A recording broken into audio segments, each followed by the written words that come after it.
dominicanos en todo el territorio de la República y en ultramar en la costa este de los Estados Unidos de América, e igualmente a todos sus habitantes de habla hispana. Hoy, lunes 8 de julio del año 2002, les traemos esta edición de Agenda Nacional. Este programa sustenta los valores de la libertad y la democracia y el derecho de los dominicanos y los latinoamericanos al desarrollo económico y social, con apego y respeto a los principios de soberanía y autodeterminación que sustentan y hacen posible la convivencia pacífica de pueblos y naciones, para identificar y analizar los obstáculos que han impedido e impiden que alcancemos la condición de vida y la felicidad a las que somos acreedores. Les habla Leopoldo Espaillat-Danite, y para llevar adelante este programa contamos como siempre con la ayuda y colaboración de nuestro amigo, el licenciado Roger Orlando Pino. Buenos días, Roger. Muy buenos días. Bueno, amanecimos no, al salir ya teníamos un apagón. Esto es interminable y desde luego que esto parece que no va ni viene con el superior gobierno de la República Dominicana. El superintendente de electricidad dijo que no sabía cómo se nos aplicaba la tarifa. Parece que tampoco sabe que nos dan apagones violando las disposiciones del decreto que lo prohíbe, da apagones económicos, y si yo no estoy fuera de mi sentido, creo que eso se llama desobediencia, ¿verdad?, al ordenamiento legal. Entonces, de esta agenda nacional de hoy, la salud del doctor Joaquín Balaguer es el primer tema que dice: médicos no saben cuándo Balaguer saldrá de la clínica. Bueno, las informaciones dicen que él había ya recuperado su alimentación de sólidos, etc. Pero también se vio en la crónica de fin de semana que le estaban llevando su sillón, su poltrona. Creo que es un indicador De que su estadía no va a ser tan corta como se indicó inicialmente. Bueno, pasamos ahora a la reforma constitucional, que es un camino minado. El presidente Hipólito Mejía favorece el 45% para la primera vuelta. Hipólito Mejía tratará la reelección con el Partido Revolucionario Dominicano. Bueno, esos son dos vertientes de un mismo asunto. Uno que va hacia la reforma constitucional, que como ya veremos más adelante, en el próximo titular, dice: el PRCC no irá a asamblea si Balaguer está interno. O sea, que mientras esté enfermo e interno, no va a haber sesión de la Asamblea Revisora. Incluso hay una crónica en uno de los periódicos donde la presidenta de la Cámara de Diputados dice que no es verdad que se ha convocado para mañana a la Asamblea Revisora. Dice: yo soy vicepresidente de la Asamblea y yo le puedo decir que no está convocado. Bueno, eso está indicando que las cosas no le van marchando como parece que el grupo patrocinador de la reelección creía que iba a lograr que marcharan las cosas. En primer lugar, porque el PSC mantiene su posición de que no quiere el 45%, sino el 50%, cosa que ya habíamos explicado aquí. De las cosas que se hicieron atropellando el ordenamiento institucional de la nación en la reforma constitucional del 94, la modificación del requisito del 50% más un voto, es lo que le da vigencia a lo que llamamos el tercero in discordia. Es decir, si tú no tienes una alianza con el tercero y no con el principal contrincante que tú tienes, y tú no dejas abierta esa posibilidad y abres la puerta a esa posibilidad, no vas a conseguir el 50% más uno. Es un nivel alto, una exigencia muy alta, pero que eso fue lo que se puso. Ahora tenemos que respetarla. No podemos quitarla porque no me conviene, ¿no? Vamos a respetarla y vamos a jugar con las reglas que eso impone, que es una regla de 3. Dependiendo, o sea, a lo mejor surgen más partidos y entonces será una regla de 4, y una regla de 5, y una regla de 7 o de 10, qué sé yo. Pero que beneficia el libre juego de las ideas y la democracia. Sobre todo si surgen nuevas fuerzas políticas. Porque yo creo que estas 3 fuerzas políticas tradicionales ya, corrompidas ya, de la vida política dominicana, del llamado ensayo democrático, ya no le pueden ofrecer más nada al país de lo que el país necesita, desde luego, porque ofrecerle más corrupción, ofrecerle más frustración, eso sí se lo pueden dar, sin ninguna duda. Pero bueno, si el presidente que dice que va a solicitar una reunión, visita la Casa Nacional, creo que es la primera vez que visitaría la Casa Nacional después que el presidente. Así es. Y aunque él ha dicho que quiere imitar a su mentor, el malogrado presidente don Antonio Guzmán, nuestro presidente, don Antonio iba con frecuencia a reunirse con el comité ejecutivo del PRD. Aunque acuñó la frase aquella de mi gobierno. Bueno, pero tú sabes muy bien a qué se debía eso. Sí, eso claro. es que Peña Gómez estaba dando la impresión de que el que iba a gobernar era él. Nos vamos a estar claros. Exactamente. Eso fue una reacción para poder nivelar ante la opinión pública. Estábamos en una coyuntura dificilísima. Imagínese usted salir de 12 años de Joaquín Balaguer después de haber intentado detener el conteo de los votos. Eso fue un intento de golpe de Estado que no le salió, pero que se intentó. Y desde luego, él se lavó las manos y los locos eran Bochán, Rivera Caminero y todos los otros que estaban ahí. Y Balaguer no sabía de eso. Bueno, pues sí sabía. Y lo que pasa que no salió, no le resultó. Y tuvo que entregar, pero la coyuntura era muy difícil y era una transición difícil en todos los órdenes, no solo en el político, sino también en el económico, que fue donde peor se desenvolvió don Antonio. Porque yo le reproché en una ocasión, le dije, pero presidente, hemos reestructurado el ejército, usted ha demostrado una mano fuerte para reestructurar el ejército. Y ahora le va a flaquear la mano a reestructurar el ejército económico, que era la Junta Monetaria. La Junta Monetaria. ¿Verdad?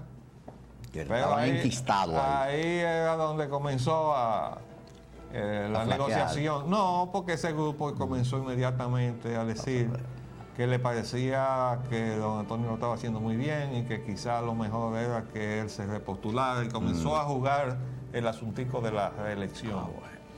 Ese grupito. Le picó la...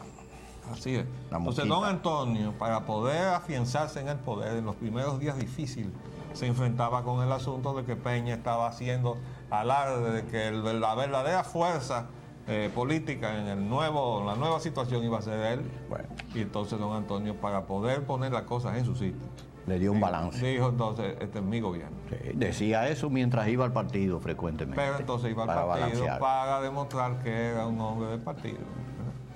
Los haitianos en la República Dominicana, la venta de ropa usada. Los haitianos deciden cerrar la frontera por Dajabón. Cierre de frontera provoca tensión. Dice, el siguiente titular dice, protestas en la frontera por comercio de ropa usada. Impiden paso de camiones y amenazan con bloquear las vías que conectan Haití y República Dominicana. Los haitianos amenazaron con suspender los mercados de los lunes y los viernes que usualmente se celebraban en Dajabón.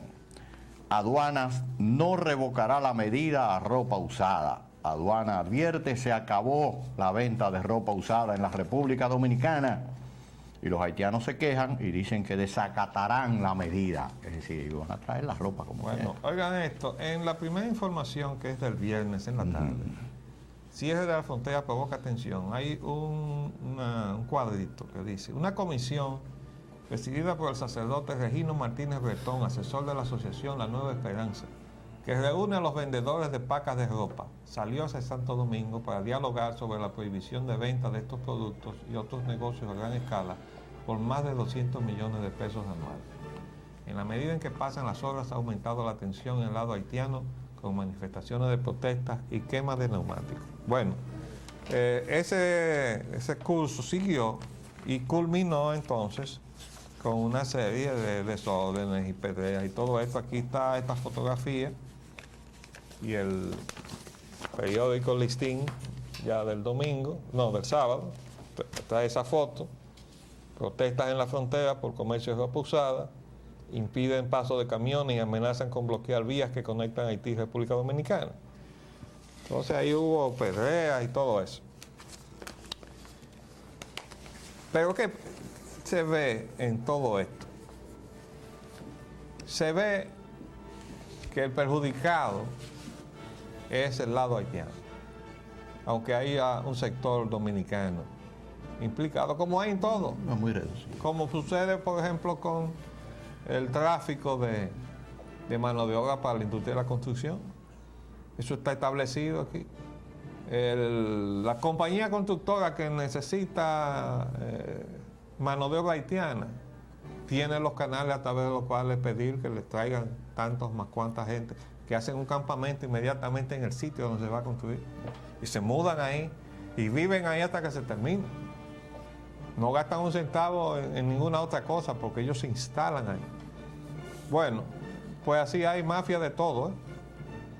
Entonces hay también una mafia de comercio, pero los principales beneficiarios de ese comercio son los haitianos. Por eso es la posición de protesta que tienen. Y yo les quiero decir lo siguiente. Este país tiene que cerrar las inserciones económicas de los haitianos en su economía, si es que va a sobrevivir este país. Simplemente aplicando lo mismo que está aplicando los Estados Unidos de América. Exactamente lo mismo. En Estados Unidos, el comercio que es encontrado utilizando una mano de obra ilegal es inmediatamente sujeto de sanciones. Acaban de aplicarle $30,000 de multa a un comercio en California. No, y fíjense que las cosas van tan lejos que los políticos se cuidan muchísimo de no emplear en su casa una mano de obra que esté ilegal. Porque si le descubren eso, eso es como meterle un torpedo a su carrera política. Entonces, todo el mundo se cuida muchísimo con eso y hasta en las películas sale mucho el comentario en las tramas, ¿no? Ese tipo de preocupación, ¿no? Que si fulano de tal está legal o no está. ¿Por qué? Bueno, por lo que eso implica para el pueblo norteamericano. Entonces ya el Estado o el gobierno norteamericano ha puesto, ¿no?, un tapón en ese hoyito o esa tonera, vamos a decir. Pero nosotros no. Entonces nosotros tenemos que comenzar a hacer eso, aunque sea por ahí, que va bien encaminado. Pues bien por la decisión del gobierno de implantar eso que estaba hace tiempo, y de mantenerlo a pesar de las presiones. Y eso que está diciendo ahora este grupo, hay que ver, miren cómo se está manifestando esto. Dicen ellos que van a desacatar, ¿no? Eso está en el litín de hoy. Ajá. Van a desacatar. Entonces yo les pregunto, ¿este gobierno va a permitir eso? ¿Va a permitir que se desacate esa disposición? Que los haitianos hagan aquí lo que les dé la gana. Y que entonces resulte que no, que lo que ellos quieran eso es. Esta es una situación donde está a prueba este gobierno y su voluntad de ser gobierno, porque algo parecido creo que pasó cuando en Estados Unidos con el asunto del niñito aquel cubano. Ajá. Y el estado de la Florida. Elian González. Si el gobierno de Clinton no se pone duro y hace cumplir la decisión del Estado federal, eso era como la secesión del estado de la Florida. Así mismo. Respecto de la Unión, si se imponía entonces que aquello era la voluntad generalizada de los ciudadanos de esa zona, y que eso era lo que debía entonces hacerse. Entonces el gobierno mandó la fuerza federal, ¿verdad?, para mantener la autoridad federal en el territorio de los Estados Unidos. Al costo político que fuera. Que no dejó de ser alto, sobre todo en esa zona. Y en ese estado. Pero eso es lo que hay. Entonces el gobierno dominicano ahora, con esto de que los haitianos dicen que van a desacatar la medida, tiene que enfrentar eso. Y además, mandarle los batallones que conocen dónde que están toda esa gente y sacarlos. Aquí no se puede andar con tonterías. Y que no maltraten a nadie, no le den un palo a nadie. No. Cójanlo, súbanlo en su camión y sáquenlo de ahí. Sáquenlo de ahí y llévenlo del otro lado de la frontera. Como ellos tienen la frontera cerrada, a ver si no pueden pasar para acá. Y recuerden lo que dice el acuerdo que se firmó entre los dos estados el día 31 de enero del año 1938 en Washington, teniendo como testigo al Departamento de Estado de los Estados Unidos. Los dos estados tienen el compromiso formal de que ningún nacional suyo pasará del otro lado de la frontera al territorio vecino si no es cumpliendo con todo lo que está instituido legalmente en ese territorio. Entonces vamos a hacerle un expediente a Haití por violar eso. ¿No es así? Y en aquel momento era para evitar que los haitianos se les aplicara la medida que se le aplicó a aquellos que tuvieron la desgracia de perecer en el periodo. Pero, ¿cómo? Digo, en ese momento histórico era que ningún ciudadano de ningún país pasara de un país al otro sin haber agotado los procedimientos. Los de Haití para acá, porque si pasaban de Haití para acá sin haber agotado los procedimientos no la iban a pasar bien. No, es que el documento recuerda que dice que para evitar que se reeditaran los hechos, es decir, era una medida previsora para el futuro. Es decir, hemos tenido ya esta experiencia, ¿verdad? Bueno, para evitar que se vuelvan a reeditar cosas como esta. Entonces estos son los compromisos tomados por las altas partes, como decía el texto del documento. ¿Dónde está el cumplimiento de parte de Haití de eso? Las parturientas, eso es otra faceta de la cuestión dominico-haitiana. Denuncian tráfico de mujeres haitianas hacia República Dominicana, desde luego. Haití entre pobreza y el SIDA. Bueno, miren este asunto. En esta crónica dice Mao, Cáritas Diocesana denunció que una red de mafiosos se dedica a traer mujeres embarazadas desde Haití para que tengan sus partos en la República Dominicana. Un ciudadano dominicano. El director de la entidad, Rafael Aníbal Reyes, dijo que la supuesta red trae mujeres haitianas con 8 y 9 meses de embarazo para que den a luz a sus hijos en hospitales del país para que luego estos puedan obtener la nacionalidad dominicana. Cáritas Diocesana es una institución de promoción humana, desarrollo integral y asistencia social de la Iglesia Católica que depende del Obispado de la Diócesis Mao Montecristi. Bueno, pues debemos decir que nos alegra muchísimo ver a una entidad de la Iglesia afrontar esa verdad, porque eso es una verdad. Lo otro es hacerse cómplice de esa situación que es el discurso del obispo de la zona de Barahona, el señor Rafael Leonidas Núñez, creo que, o no sé, siempre se me olvida su apellido, pero el nombre nunca se me olvida, ¿verdad? Y ese señor dijo que su principal cometido ahí, eso fue el primer día que tomó posesión como obispo, era asegurarse que los hijos de haitianos obtuvieran la nacionalidad dominicana. Dijo ese señor ahí. Y uno se pregunta, bueno, entonces la Iglesia Católica a la que nosotros pertenecemos, ¿en qué está?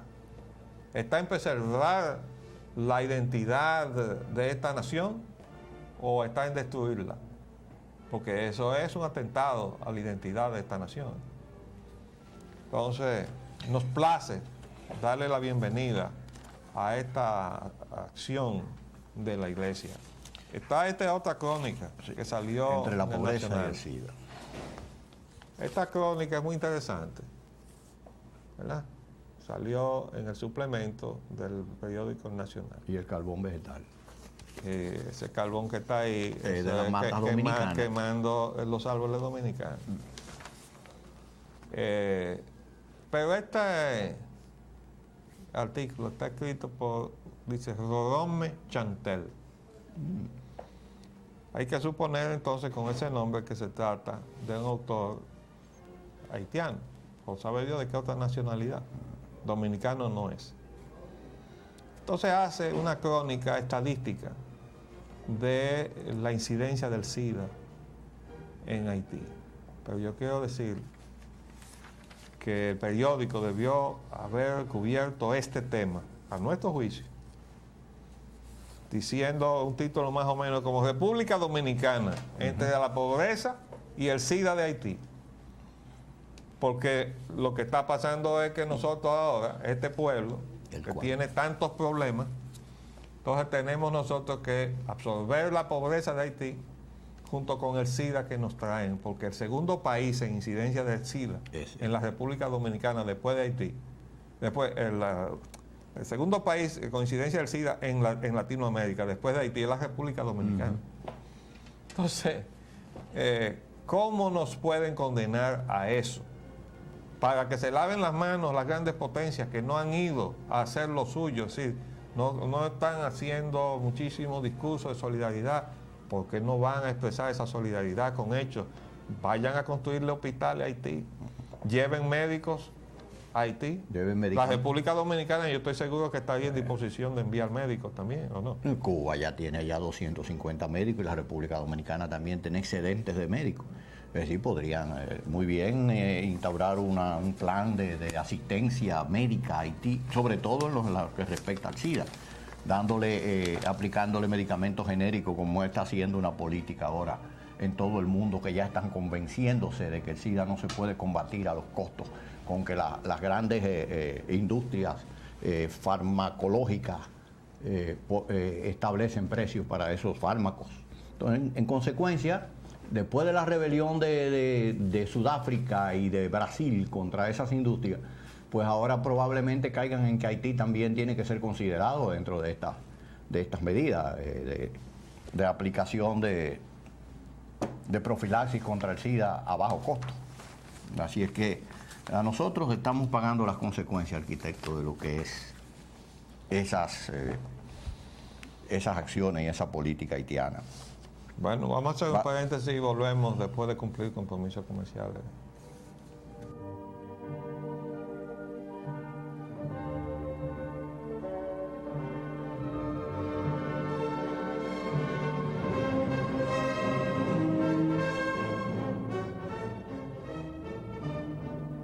Vamos a continuar aquí. Pues bien,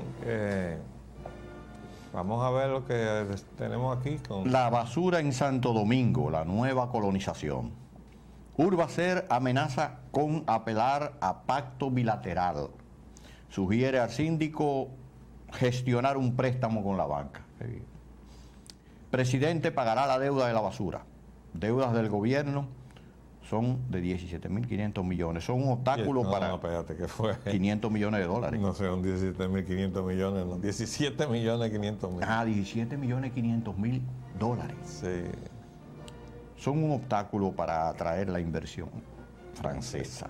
Eso dice el embajador de Francia. Ahora, fíjense, Urbacer es una inversión de capital español, de ese nuevo capital que viene a apoderarse de América Latina al amparo de la política, que no tiene nada que ver con aquella emigración española que vino aquí y a toda América Latina en el siglo pasado, a principios del siglo pasado, y vino a trabajar y a ahorrar y a sudar con nosotros y a hacer fortuna. Muchos de ellos hicieron fortuna. Muy pocos de ellos se fueron de vuelta a la madre patria, pero la mayoría se quedó y se asimiló con nuestros países. Pues esa colonia es una colonia trabajadora que se ha ganado el respeto de los diferentes países donde está, como lo ha ganado en la República Dominicana. Pero esta gente que ha venido últimamente aquí, al amparo de la política en España y la política de aquí, no son más que unos salteadores, que han venido a hacer todo tipo de fraudes contra el pueblo dominicano. Todos los días sale una demostración más. Ahora resulta, en el caso de Urbacer, que ha incumplido con lo que concierne a la limpieza de la parte de la ciudad que le ha tocado, y como el síndico amenazó con incautar los equipos para hacer la limpieza, la recogida de la basura, pues esta gente han pagado en el absurdo de la declaración que hizo nada menos que un funcionario dominicano, que es el director de la Oficina de Promoción de Inversión Extranjera. Sí, bárbaro. Que dijo que eso no se podía hacer porque ellos estaban protegidos por la Ley de Inversión Extranjera. Bueno, yo ahora tengo que confesar que, frustrado por la derogación de la excelente Ley 861 de Inversión Extranjera, que prácticamente nos dejó sin ley, porque lo único que quedó, de acuerdo a la información que yo tengo, es la obligación de registrar la inversión en el Banco Central para fines estadísticos, solamente para poder llevar una estadística Eso no conlleva compromiso de ninguna especie, no conlleva entregar dólares al Banco Central. Es decir, el Banco Central renunció a sus atribuciones legales y constitucionales. ¿Para qué? Para implantar este modelo de que puedan entrar a saco aquí. Vamos a asaltar la economía dominicana y que lo puedan hacer, llevarse lo que sea, sin control de nadie. Ese es el modelo. Bueno, ahí está haciendo agua el modelo en Argentina. Entonces la otra parte del asunto es endeudarnos hasta el gollete. ¿Sí? Hasta que usted pueda, usted va a escoger préstamos y préstamos hasta que ya usted no pueda pagar. Entonces nosotros vamos y nos apoderamos de todo. ¿Qué pasa? Que usted se apodera de todo como pasó en Argentina, pero al final de cuentas, si el pueblo no genera dólares, usted no se puede llevar lo que usted se quería llevar, aunque no sea suyo, ¿no? Pero usted pretendía llevárselo y no tiene cómo, porque no hay dólares en la economía. Bueno, eso nos va a pasar a nosotros en el camino que vamos, en este modelo.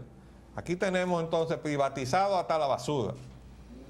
Ahora tenemos un lío, porque como la oficina que preside el señor Tirso Mejía Ricard, ese eminente psiquiatra, decidió dividir la ciudad en 5 partes, porque eso iba a resolver los problemas que teníamos de mala administración municipal, en lugar de buscar el problema donde estaba, que era en la mala capacitación o calificación de los ejecutivos municipales.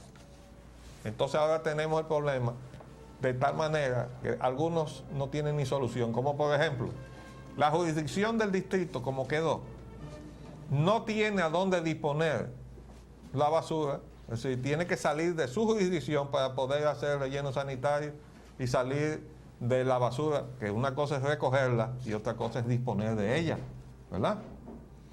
Entonces, como no hay procesos industriales, no hemos llegado ahí, lo único que nos queda es hacer relleno sanitario. ¿Y a dónde se va a hacer relleno sanitario? En la jurisdicción que le toca al distrito. Entonces, no, tiene que salir fuera a hacerlo, ¿no? Bueno, ese es uno de los problemitas que sembró esta cosa. Además de que todo está dividido y cada quien tiene un contrato y probablemente un padrino con su comisión. Entonces, ahora resulta que en la postrimería de su mandato, el señor Johnny Ventura decide asumir una actitud responsable, ya de despedida, ¿no? Y dice, bueno, vamos a incautarnos de estos camiones porque esta gente está incumpliendo y me va a dejar la salida de mi gestión con la ciudad llena de basura. Pero yo lo que no entiendo es por qué Johnny Ventura ha amenazado con esa acción solamente a Urbacer. Porque tengo entendido que la ciudad está llena de basura de todas las compañías, ¿no? El problema es el que usted mismo acaba de señalar ahora, que como ya él sabe que su jurisdicción solamente le corresponde a Urbacer, que es la que maneja en el distritico, entonces le ha metido el pico a Urbacer, porque las otras quedan fuera de su jurisdicción. Ya. ¿Verdad? Entonces, bueno, de todas maneras, Urbacer ahora dice hoy en la prensa, ¿no?, que se va a acoger a la protección del acuerdo para la protección de las inversiones recíprocas que firmaron República Dominicana y España. Eso quiere decir una forma de cercenar la soberanía del Estado dominicano, que es lo mismo que nos está pasando frente a la gente que vino a meterse en el negocio eléctrico, que es otro fraude que se le ha hecho al pueblo dominicano, que este gobierno que se comprometió a revisar todo eso y a nulificar todas esas acciones contrarias al orden legal, a lo establecido y a lo ético, no ha hecho nada, sino que los ha protegido. Entonces ahora resulta que nosotros tenemos una serie de gente que son inmunes a todo. No se le puede poner la mano, aunque vengan con un arma de fuego y asalten a uno. Pero no se le puede poner la mano porque están protegidas por acuerdos que se están firmando. Entonces yo le llamo a esto la nueva colonización de América. Si cada uno de los países de América Latina está pasando por la experiencia de la República Dominicana, esta es una nueva colonización que no va a tardar en hacer crisis. Es que se lo digo hoy.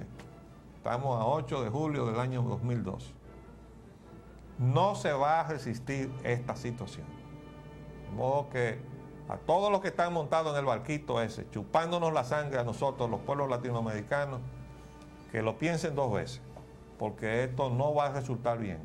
Y si no resulta bien para nosotros, los pueblos latinoamericanos, tampoco va a resultar bien para esos capitales.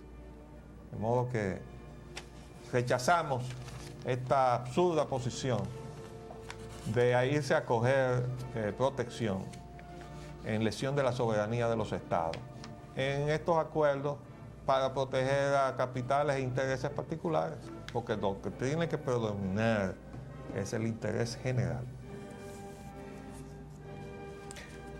Además, aquí tenemos otro detalle. Dice el presidente que pagará la deuda de la basura, pero dice el embajador de Francia, oigan esto que es interesante. Dice el embajador de Francia, señaló como obstáculo para atraer nuevos inversionistas franceses al país las deudas del Estado por 17 millones con la empresa recolectora de basura Vivendi y por $500,000 con la empresa que durante el gobierno de Leonel Fernández realizó los estudios del tranvía de Santo Domingo. Ustedes tienen que habernos escuchado hablar de ese asunto del tranvía. Cuando esto lo inició el gobierno de Leonel Fernández, quien habla, hizo un artículo que salió en la prensa nacional advirtiéndole al entonces secretario de Estado de Obras Públicas y Comunicaciones, el señor Yandino Peña, que estaba violando la propia ley orgánica de la Secretaría de Estado en la cual él estaba sentado como titular. Porque dice esa ley, que nosotros conocemos muy bien y data del año 35, 36, por ahí, que esa cuestión del tranvía era potestad del ayuntamiento. Y yo le advertía, usted está convocando a un evento ilegal, carente de base legal, y por tanto usted se va a hacer responsable de las consecuencias de esto. ¿Usted sabe lo que dice la ley orgánica de Secretaría de Estado? Que cada titular se hace responsable, intuito persona, de todo aquello que haga que viole la Constitución y las leyes. Quiere decir que esos $500,000 los tiene que pagar de su bolsillo Yandino Peña. Porque él incurrió en una violación a la Constitución y a las leyes cuando convocó a ese evento, ¿verdad?, sobre la base de un estudio. Parece que ordenó también un estudio. Todo eso que él ordenó, violando el contexto de su ámbito como titular de una cartera y de su ley orgánica, él va a tener que responder, dice la ley dominicana, el intuito persona. Entonces, le queremos advertir al señor embajador francés que tiene mal encaminada su gestión de cobro, porque tiene que cobrar esos $500,000 al señor Yandino Peña, dice la ley dominicana. Y tengo como referencia el caso de una demanda que le hicieron al mismo señor Yandino Peña, precisamente por eso, por haberse saltado la ley dominicana. Entonces, en base a esa responsabilidad que tienen los titulares de intuitos personas, un bufete de abogados de este país le puso una demanda millonaria y tuvo que transar ese pleito. Es decir, se la ganó. ¿No? Sí, no, o sea que Yandino perdió. Sí, Yandino perdió. Vamos a ver. Reconocimiento de la Embajada de Estados Unidos a Kevin Manning. Vaya, tremendo reconocimiento. Yo se lo daría también. Bueno, no, Hertel reconoce solidaridad de ciudadanos. Esa es la parte que a nosotros nos llama la atención. Porque nosotros sabemos y tenemos que decir que aquí en este país hay ciudadanos norteamericanos que han sido solidarios con los dominicanos. Además han venido, que fue el caso de los esposos Dodd, que por cierto son los padres del legislador Christopher Dodd. Ellos vinieron a estudiar la fauna de dominicana y dejaron un libro sobre todas las especies que ellos detectaron aquí de la fauna animal. Entonces ellos... Y el propio Christopher no fue miembro del Cuerpo de Paz. Vino como, siendo muy jovencito, vino como miembro del Cuerpo de Paz, ¿verdad? Ese es ahora senador, ¿no? Por el Partido Demócrata en los Estados Unidos. Bueno, así como ellos han venido mucha gente que sí han sido solidarios con el pueblo dominicano, pero nosotros no entendemos cómo el señor Kevin Manning, que está sentado apretándole el torniquete al bolsillo de los dominicanos, puede ser reconocido en este momento por su solidaridad, a menos que sea con su solidaridad con la Enron, con la AS Dominican Power, pero no con los dominicanos. Desde luego, el señor embajador es dueño de sus actos, pero queremos hacer esta reflexión porque se entiende que él debe tener la intención de hacer algo que que nos caiga bien a los dominicanos, porque en definitiva esa es la función de los diplomáticos, ¿verdad? Despertar sentimientos de amistad hacia el país que ellos representan, haciendo cosas que los nacionales del país donde están acreditados, bueno, los recibamos con complacencia y como con un gesto de amistad, que en definitiva lo más importante que es la misión de un diplomático es mantener la amistad entre los pueblos. Eso está por encima de todo, por encima de la amistad entre los gobiernos, por lo aquello que hemos dicho, que los gobiernos van y vienen, pero los pueblos quedan. De modo que vamos a ver lo del señor. El caos urbano de la ciudad de Santo Domingo. Los servicios se desploman con el crecimiento vertical de la ciudad. Este es un artículo que no pude resistir la tentación de comentar. Primero porque esa es mi especialidad, ¿no? Esa es mi formación profesional. Yo soy arquitecto urbanista. Y me tocó formar muchos cuadros profesionales que luego tuvieron participación, sobre todo durante el periodo del gobierno del doctor Balaguer. Casi todos esos edificios de la zona de Bellavista fueron diseñados por alumnos míos. Todos esos edificios que dejó el doctor Balaguer de su gestión, incluyendo con esos parques y toda esa zona. Pues bien, aquí dice algo que para nuestro juicio técnico no corresponde a la verdad. Claro, no podemos atribuírselo a ninguno de las personas entrevistadas, sino al reportero o la reportera que lo hizo. Dice Wendy Santana, imagino que es una mujer. En realidad, los servicios no se desploman con el crecimiento vertical. Se desploman por la falta de control del crecimiento vertical. Lo del crecimiento vertical es una tendencia que es deseable en la medida en que esté compensada Armónicamente. y tenga limitaciones. ¿Para qué? Para evitar que la ciudad se desparrame horizontalmente en demasía, porque entonces todo se pone lejos. Para usted moverse de un sitio de residencia a un sitio de trabajo, usted tendría que recorrer kilómetros interminables de tapones, porque la ciudad se ha extendido horizontalmente. Cuando usted la hace crecer verticalmente, al mismo tiempo que crece horizontalmente, usted mantiene un equilibrio. Pero eso tiene que hacerse dentro de ciertos criterios de balance, incluso hasta ecológico, combinado con áreas verdes. Debo dar testimonio de que ese proyecto que dejó Joaquín Balaguer, donde yo resido, que se llama Condominio Embajador, es uno de los pocos ejercicios urbanísticos en donde se aplicaron todos los conceptos de la ciudad jardín de Le Corbusier. Pero eso se lo tapasé yo a esos muchachos, ¿eh? Y me perdonan la inmodestia, porque yo fui su profesor en la universidad. Ahí se conjugó el liberar espacio para poder crecer verticalmente. Entonces hay torres que liberaron espacio y por eso hay parques. Entonces aquello es un ejercicio único que no se ha vuelto a repetir y probablemente no se vuelva a repetir en la República Dominicana, y el doctor Balaguer tendrá ese mérito.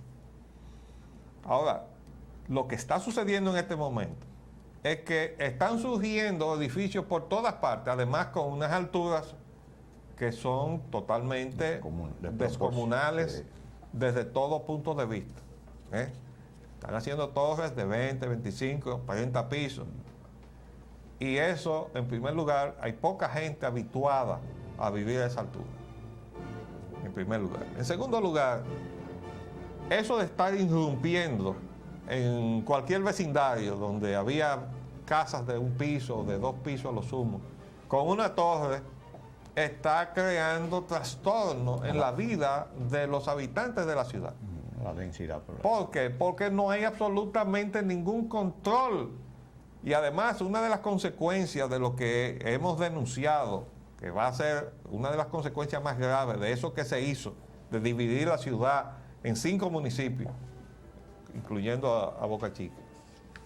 Eso lo que va es a desmantelar la poca cohesión de controles que podía haber ejercido el ayuntamiento del distrito anterior sobre la industria de la construcción? Porque vamos a explicarnos. Miren lo que pasa con los servicios. Los servicios es lo que se le llama la infraestructura de servicios. Lo de infra es porque va debajo, en su mayoría, porque en realidad los cables eléctricos van por arriba.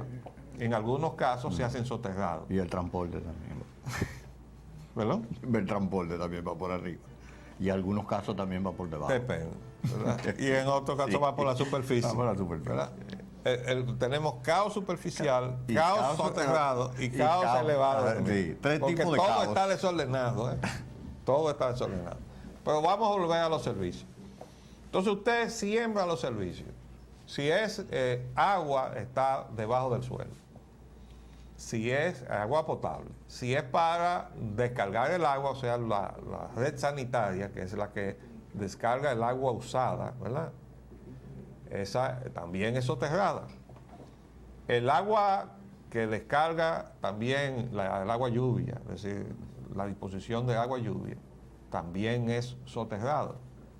Independientemente de que las calles cumplen una función de desagüe natural, trabajan como ríos, ¿no? Pero hay que evitar las concentraciones de agua porque entonces se producen las inundaciones que se están viendo todos los días en esta capital, que cuando llueve, entonces los habitantes de la ciudad navegan. Ahora, ¿qué sucede? Como no hay control en las densidades, es decir, en lo que está haciendo cada quien en cada zona, no se puede mantener el equilibrio entre la capacidad que usted instaló de agua potable o de electricidad, el banco de transformadores, porque de repente, donde usted había previsto que iba a haber 10.000 habitantes, le meten 30.000 habitantes, con la demanda de 30.000 habitantes, que es 3 veces 10.000. Entonces, ¿qué sucede? Que es insuficiente el banco de transformadores que se había puesto, es insuficiente el sistema de agua potable que usted había instalado, y entonces usted va a tener que volver a romper y volver a sacar la tubería y rehacer todo lo que usted había hecho porque no hay control en lo que se le está poniendo arriba. Y ese es el problema. Los servicios, que es la infraestructura, se desploman no porque haya crecimiento vertical, sino porque hay un crecimiento vertical incontrolado, porque no hay planificación y porque no hay controles técnicos sobre la construcción. Y aquí cada quien hace lo que le da la gana. Y quiero decir que incluso con mi preocupación, que creo que también con muy poco respeto a las normas técnicas, ¿eh? Y mire que estos son edificios que tienen que estar hechos muy con el librito, porque su altura ya de por sí representa un desafío de todo punto de vista, la estabilidad, ¿verdad? Y la seguridad de las estructuras y por tanto de las personas que los utilicen. Entonces, es interesante que el periódico se haya motivado a hacer esta cobertura sobre el tema, que no es el primero, sobre el crecimiento, pero quiero darle primero estimularlo a que sigan con el tema, pero al mismo tiempo hacerle la crítica de que debían poner personas que tengan más conocimiento de causa a los reporteros que están haciendo el asunto. Porque es muy fácil caer en una dislocación conceptual, que es lo que ha pasado con esta bien intencionada cobertura de este tema, pero que vamos a seguir sobre esta cuestión. Todo no se va a resolver de la noche a la mañana tampoco. En lo breve que nos queda, arquitecto, el caos, después del caos urbano, viene el petróleo y combustible, los precios. Bueno, han subido los precios de los combustibles en el país, excepto la gas licuada de petróleo, que bajó 6 centavos el galón. La gasolina premium subió 8 centavos el galón, la regular subió 11 centavos el galón, el gasoil regular subió 57 centavos el galón. Eso, bueno, vamos a ver. Eso está en el contexto de un alza del petróleo venezolano, que subió, pero subió muy poco. Subió 84 centavos de dólar por barril. O sea que prácticamente eso dividido entre 42 centavos, entre 42 galones, no da nada.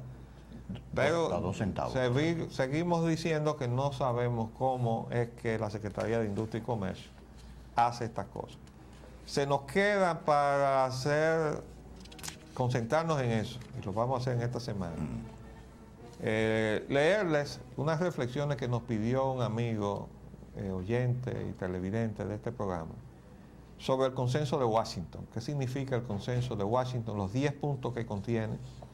Y yo le ofrecí hacer y le hice una traducción de los lenguajes técnicos al lenguaje llano, para que los dominicanos y los ciudadanos del mundo en general de habla hispana entiendan qué se quiso decir con el contenido del lenguaje, el consenso de Washington. De modo que le vamos a dar tiempo a eso y nos vamos a despedir por el día de hoy.